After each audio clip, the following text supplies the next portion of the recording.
The smoke rose in thick black coils, drifting above scorched rooftops.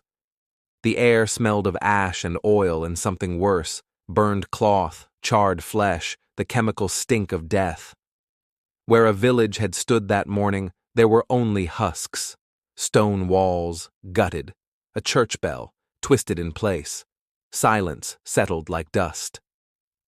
Oradour-sur-Glane had ceased to exist. It was June 10th, 1944. Just 4 days earlier, Allied forces had stormed the beaches of Normandy. Across occupied France, the German military scrambled to respond. SS units were on the move, angry, panicked, brutal. One of them was the Der Führer Regiment of the 2nd SS Panzer Division.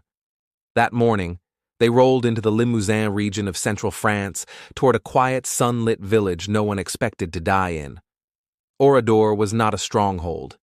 It had no resistance cell, no hidden weapons. It was a market town, modest, Catholic, full of children. Farmers repaired tools. Women baked bread.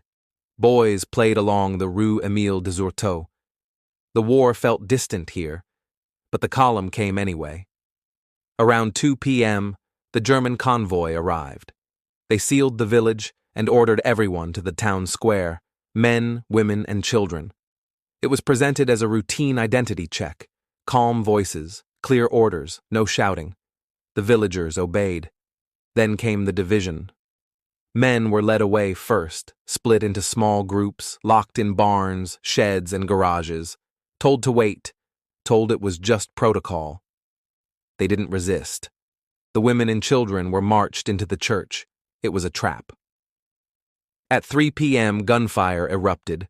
The SS began with the men, firing low, not to kill, but to cripple. Legs were torn apart, backs were broken. As the wounded writhed, straw and wood were piled high and lit. Fire climbed the walls, smoke poured through slats. The doors had been barred, screams choked off into silence. Inside the church, women clutched infants and whispered prayers. Some tried to sing hymns. The soldiers rolled in a crate, strange and heavy. Moments later, it exploded, shattering the nave, tearing open the roof, igniting the wooden rafters in an instant. The pews became torches. Mothers screamed, children burned. Those who fled were shot at the doors. One woman, Marguerite Ruffanche, crawled through a sacristy window, wounded and covered in blood. She dragged herself into a garden and lay motionless among flowers until nightfall. By evening, Oradour was in ruins.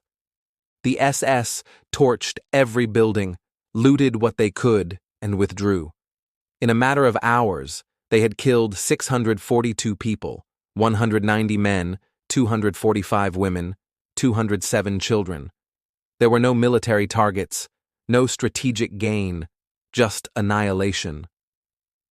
Afterward, the soldiers claimed a missing SS officer, allegedly kidnapped by resistance forces, had triggered the massacre. Some say Oradour was chosen by mistake, confused with a different village. But the truth may be simpler. Terror was the point. The aftermath left the nation stunned. Charles de Gaulle visited the ruins personally and issued a decree. Oradour-sur-Glane would remain exactly as it was, not rebuilt, not erased, preserved in ruin as testimony. Today, the village stands frozen in 1944. Rusted bicycles lean against crumbling stone. Scorched sewing machines sit beside shattered windows. A child's doll lies half-melted on a bed frame without a mattress. Grass grows through cracks in the pavement, but the bones of the town remain untouched. Visitors walk the same streets the villagers once did, now in silence, past skeletons of shops, past a church that will never again hold mass.